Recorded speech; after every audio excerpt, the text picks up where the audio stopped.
irmãos. Olá, queridos irmãos. Estamos aqui novamente juntos. Como sempre temos feito, né? Procuramos trazer temas relacionados à obra de Nosso Lar, que é um tesouro incomensurável de informações evangélicas e doutrinárias para nós todos. Ao conhecermos detalhes do funcionamento de uma colônia espiritual, nós começamos a compreender sobre a bondade de Jesus, que dá assistência a todo o nosso planeta Terra. Neste caso de hoje, nós vamos falar sobre o amigo Lísias. Lembremos-nos de que André Luiz foi examinado por um médico, né? E esse médico, que era assistente em Nosso Lar, no departamento hospitalar, chamava-se Henrique de Luna. Foi levado por Clarencio, ministro, amigo de André Luiz, que intercedeu por ele, que retirou ele daquelas regiões de sofrimento no umbral. Então, o próprio médico vira que foi uma situação grave, né, da forma como ele partiu. Num estudo anterior, nós conversamos sobre isso, que ele teve câncer intestinal, que ele demorou quase 2 meses em sofrimento no hospital, submetido à cirurgia, e acabou por desencarnar. Então, a situação de André Luiz foi avaliada por este médico como se ele fosse um verdadeiro suicida inconsciente, por ele ter agido de forma, né, indesejável na sua existência, e que, da forma como ele agiu, acabou por levar a uma evolução de uma doença que, precocemente, por volta de seus 40, 45 anos, ele chegou a atingir a desencarnação. Mas ele estava em recuperação, o médico orientou o tratamento dele, estava em recuperação, entendera a posição através da qual ele chegara em Nosso Lar, e ele agora estava tendo todo o cuidado médico e de enfermagem para a recuperação completa no mundo espiritual. Sobre o capítulo 5º, Nosso Lar, é sobre ele que nós vamos falar, né, a questão, vamos dizer assim, de como que vai se processar o seu tratamento e a sua recuperação. É muito interessante também, porque, neste caso, ele tem a oportunidade de conhecer o enfermeiro Lísias, que vai representar um papel muito importante na recuperação e depois na vida dele mesmo em Nosso Lar, porque eles se tornarão grandes amigos. E aí ele recebe a visita. É você o tutelado de Clarencio? A pergunta vinha de um jovem de singular e doce expressão. Grande bolsa pendente da mão, como quem conduzia apetrechos de assistência, endereçou-me ele um sorriso acolhedor. Ao meu sinal afirmativo, mostrou-se à vontade e, de maneiras fraternas, acentuou. Eu sou Lísias, o seu irmão. Meu diretor, o assistente Henrique de Luna, que fora o médico que examinara André Luiz, designou-me para servi-lo, enquanto precisar de tratamento. É enfermeiro? Perguntei. Eu sou visitador dos serviços de saúde. Nesta qualidade, não apenas coopero na enfermagem, como também assinalo necessidades de socorro ou providências que se refiram a enfermos recém-chegados. Quer dizer, o visitador de saúde em Nosso Lar, além dos cuidados de enfermagem, ele se preocupa em avaliar necessidades de socorro aos pacientes recém-chegados, a providências que se referem a todos esses casos de atendimentos de espíritos que chegam em Nosso Lar em condição de sofrimento. Então, notando minha surpresa, ele explicou. Nas minhas condições, há numerosos servidores em Nosso Lar. O amigo ingressou agora na colônia e, naturalmente, ignora a amplitude dos nossos trabalhos. Para fazer uma ideia, basta lembrar, olha só o que ele vai explicar aqui, muito interessante. Basta lembrar que apenas aqui, na seção em que se encontra, existem mais de 1.000 doentes espirituais, e note que este é um dos menores edifícios do nosso parque hospitalar. Bom, André Luiz estava recém-chegado, talvez em uns 2, 3 dias apenas, mas ele já estava admirado de ver a complexidade do atendimento, as instalações muito bem feitas, com muito carinho, né, com jardins em volta da instituição, um ambiente espiritual super agradável. E ele estava se sentindo já em fase inicial de recuperação, mas estava se sentindo muito melhor. E o Luiz explicando para ele que aquilo ali era um parque hospitalar de nosso lar. E nesse parque hospitalar, André Luiz estava num dos edifícios. E esse edifício era um dos menores do parque hospitalar. E este, que era um dos menores, já continha mais de 1.000 doentes espirituais em fase inicial de recuperação. Veja a complexidade deste parque hospitalar, no qual André Luiz estava internado, por assim dizer, em fase de recuperação. Tudo isso é maravilhoso, André Luiz exclamou. Então, Lísias levantou-se da poltrona, que se recolhera, começou a auscultar-me atentamente, quer dizer, examinar, né, o organismo espiritual, impedindo-me o agradecimento verbal. A zona de seus intestinos apresenta sérias lesões com vestígios muito exatos do câncer.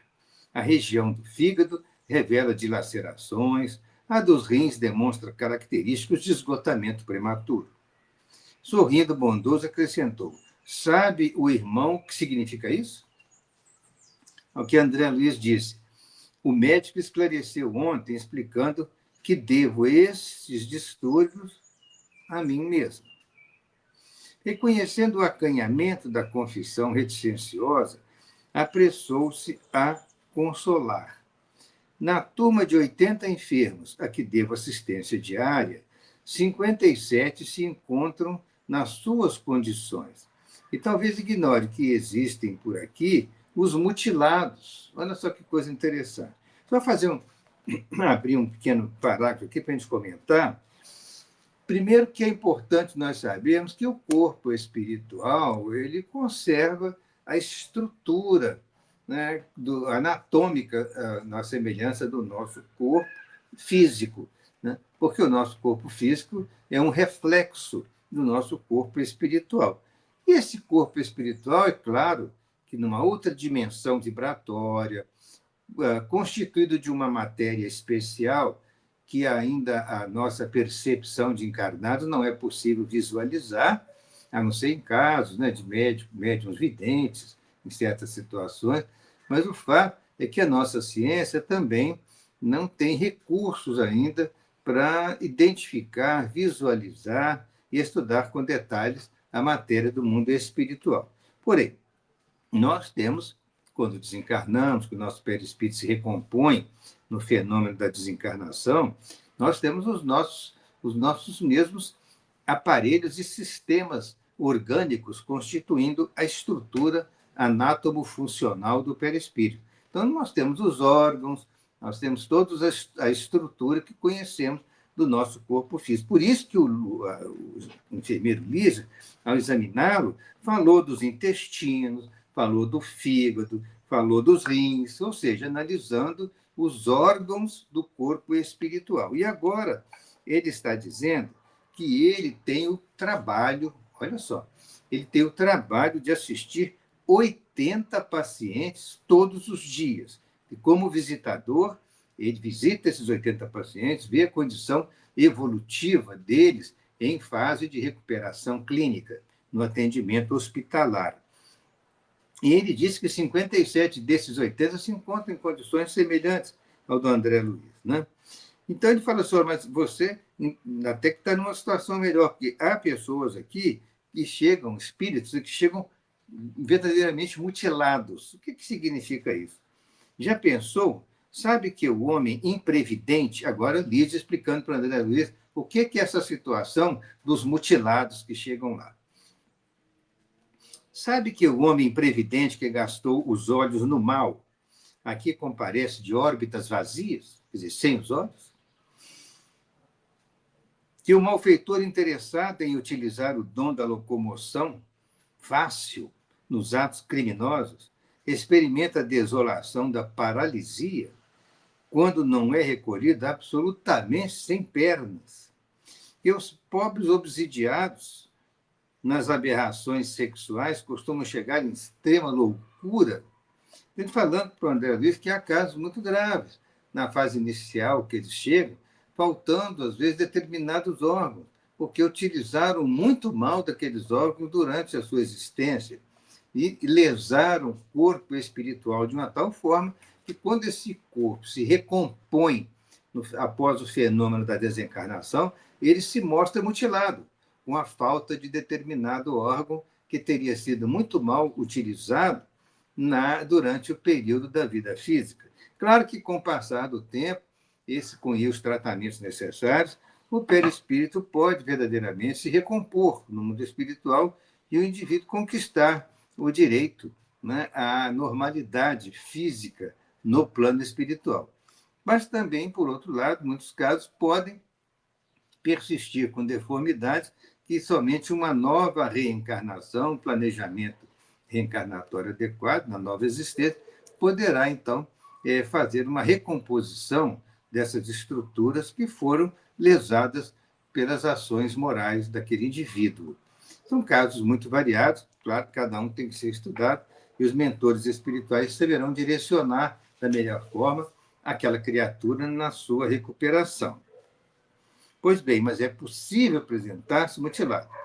Ou, por exemplo, até mesmo no corpo físico, se o indivíduo perder uma perna no acidente, ele pode chegar no plano espiritual, recomposição do seu perispírito, manifestar-se temporariamente sem aquela perna e depois recompor o corpo espiritual. Há situações muito variadas, mas o que ele está falando aqui é uma situação mais grave, que é um problema de conduta moral na existência e que levou a, temporariamente, na recomposição do perispírito, que o indivíduo fique, né, sem aquele órgão, perdido por ações morais altamente contrárias às leis divinas. Identificando uma perplexidade natural, prosseguiu Lísias: nosso lar não é instância de espíritos propriamente vitoriosos, se conferirmos ao termo sua razoável acepção.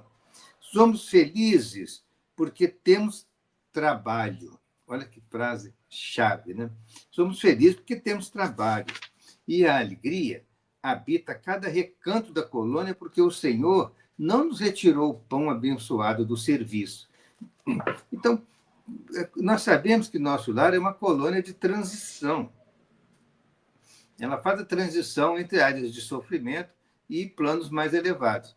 Então, ela não é uma colônia como se fosse outras, muito mais, digamos, evoluídas em planos espirituais superiores. Não, mas as pessoas têm a alegria de viver em nosso lar, porque elas trabalham em nome de Jesus, trabalham para o bem.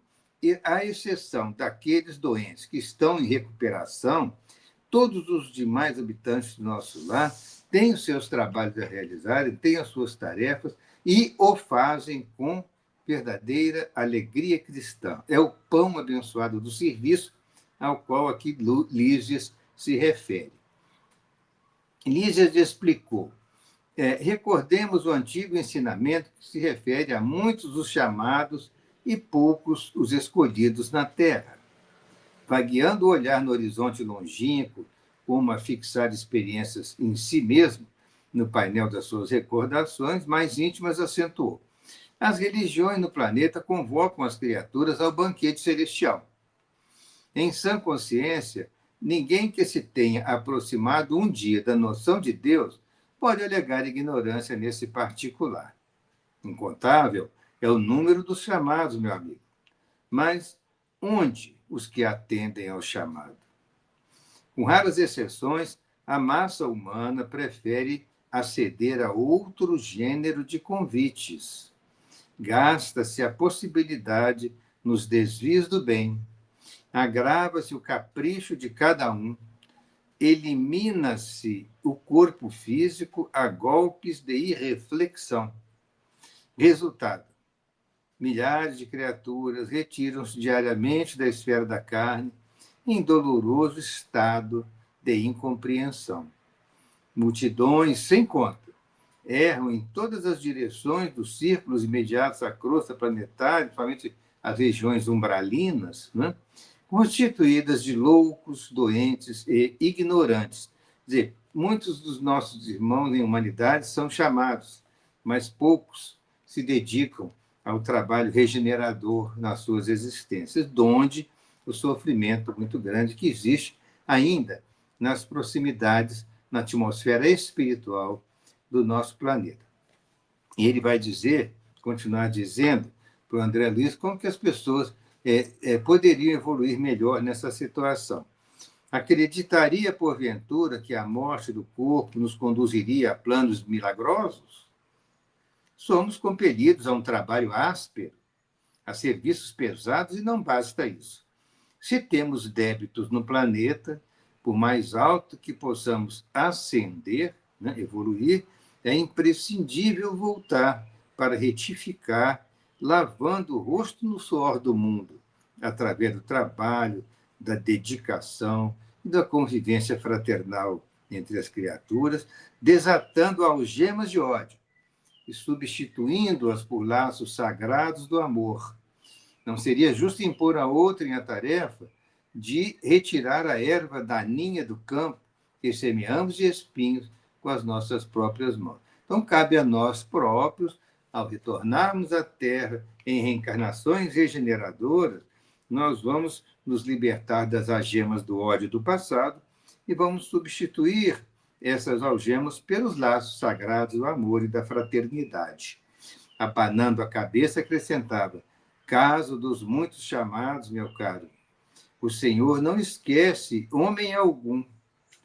Todavia, raríssimos homens se recordam de Jesus na terra. Acabrunhado com a lembrança dos meus próprios erros, diante de tão grandes noções de responsabilidade individual, objetei: como fui mau, como fui perverso. Contudo, antes que se alongasse noutras exclamações, o visitador colocou a mão carinhosa em meus lábios, murmurando: cale-se, meditemos no trabalho a fazer. No arrependimento verdadeiro, é preciso saber falar para construir de novo. Quer dizer, falou com ele, como se dissesse de maneira carinhosa: não adianta a gente ficar com queixas, com lamúrias sobre o passado, não. Vamos encarar daqui para frente os bons trabalhos que possamos realizar. Que dessa forma, então, nós vamos nos regenerar para obter créditos para uma reencarnação mais equilibrada, mais harmoniosa e mais feliz no futuro próximo. No fundo, era isso que Lisa estava orientando André Luiz. Aplicou passes magnéticos atenciosamente em seu organismo, fez curativos na região da zona intestinal e esclareceu: não observa o tratamento especializado da zona cancerosa? Pois note bem, toda medicina honesta é um serviço de amor, atividade de socorro justo, mas o trabalho de cura é peculiar a cada espírito, ou seja, ele vai ser cuidado no mundo espiritual para melhorar e curar-se naquela situação que ocorreu do passado e que estava ali representada no seu corpo espiritual. Porém, o tratamento é feito. Agora, o tempo de recuperação de cada um cabe à condição de cada espírito, da forma como ele se dedicar àquela recuperação. E isso era importante, o que Lísias estava dizendo. Dizendo aqui o seguinte, ó, dizendo, meu irmão será tratado carinhosamente, sentir-se-á forte como nos tempos mais belos da sua juventude terrena. Trabalhará muito e creio que será um dos melhores colaboradores em nosso lar. Entretanto, a causa de seus males persistirá em si mesmo, até que se desfaça dos germes de perversão da saúde divina, que agregou ao seu corpo sutil, pelo descuido moral. E também é bendito o campo onde vamos conseguir realizar frutuosos labores de cura radical quando permanecemos atentos ao dever justo. Então, Lígia estava dizendo, e até exatamente ele estava falando a verdade, que ele entendia que André Luiz ia se recuperar muito bem e que que eles seriam um dos bons colaboradores em nosso lar, como de fato ele regenerou-se muito rapidamente e em breve já estava escrevendo essa belíssima coleção através de Chico Xavier, com o aval de Emmanuel. Evidentemente que muito trabalho belíssimo foi realizado, né, para que se chegasse a elaborar toda esta coleção. Porém, veja só, né, a carne, onde nós abusamos, é um campo bendito, onde conseguimos realizar importantes trabalhos na nossa cura perante as leis divinas. Vamos permanecer atentos, então, ao nosso dever. Isso ele explicando com todo carinho, com toda atenção para o André Luiz. Meditei sobre esses conceitos e ponderei a bondade divina. Na exaltação da sensibilidade, chorei copiosamente. Lísias, contudo, terminou o tratamento do dia com serenidade e falou: quando as lágrimas, olha que frase bonita, né? Quando as lágrimas não se originam da revolta, sempre constituem um remédio depurador. Chore, meu amigo, desabafe o coração e abençoemos aquelas beneméritas organizações microscópicas que são as células do nosso corpo físico, tão humildes e tão preciosas, tão detestadas e tão sublimes pelo espírito de serviço. Sem elas, que nos oferecem templo de retificação, quantos milênios gastariam na ignorância? E assim falando, afagou-me carinhosamente a fronte, despedindo-se com um ósculo de amor. Olha só, que trabalho bonito que o Lísio estava começando a realizar com ele. Falando que André Luiz era bom mesmo que ele chorasse, porque iria desabafar. E se as lágrimas não são de revolta, são lágrimas que vão depurar o coração. E até valoriza nosso corpo físico, falando das células com muito carinho, que as células são essas organizações microscópicas que são verdadeiras beneméritas do nosso espírito, que as nossas trilhões de células, através dos múltiplos sistemas e aparelhos que temos em nosso corpo físico, trabalham harmoniosamente, coordenadas pelo nosso espírito encarnado, né, por automatismo também, evidentemente, né, o que vem do controle do espírito encarnado, mas que vem em nível de automatismo. Mas a nossa vida física vai depender muito da forma como nós agirmos naquela existência. Nós agimos de forma harmoniosa, equilibrada, direcionando os nossos esforços no sentido da legítima fraternidade cristã, nós estaremos vivendo essa harmonia orgânica também. Nós estaremos beneficiando as células que são nossas verdadeiras companheiras de evolução, como diz o instrutor Alexandre no livro Missionários da Luz, que é o terceiro da série André Luiz. Então, ele valoriza o trabalho das células, valoriza o corpo físico, mas que através dele nós deveremos vencer as nossas dificuldades do passado, vamos nos empenhar na nossa transformação íntima, de forma que essa renovação íntima em espírito nos ajudará muito a adquirirmos o equilíbrio pleno através dos caminhos do progresso espiritual. E estaremos, cada um por nossa vez, unidos, trabalhando pelo benefício do equilíbrio no nosso próprio planeta. E vamos raciocinar de maneira muito simples. Tomemos o caso de André Luiz, né, que tivera uma vida um pouco conturbada, que abusara de alimentos indesejáveis, que abusara do uso do álcool, embora não fosse verdadeiramente alcoólatra, mas abusara. As suas condutas indevidas, pessoais, na juventude, também levaram a adquirir determinadas doenças que acabaram por gerar o câncer intestinal. Enfim, ele agora estava em recuperação no mundo espiritual e, em breve tempo, ele já estaria informando, como um verdadeiro repórter do mundo espiritual, belíssimos ensinamentos que ele traía do mundo espiritual para nós encarnados.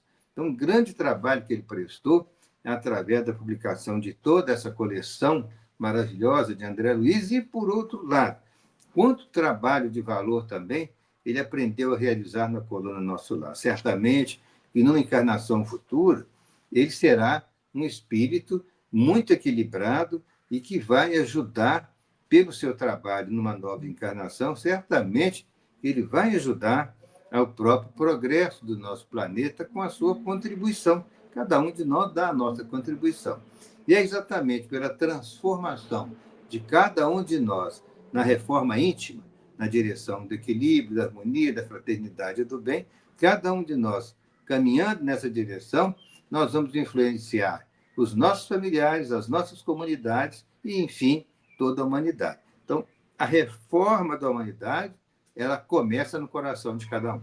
Então, essas lições que Lises está trazendo para nós aqui são muito úteis para nós meditarmos sobre elas e aguardaremos a oportunidade de voltarmos a falar sobre novos assuntos de importância muito significativa da experiência de André Luiz em nosso lar.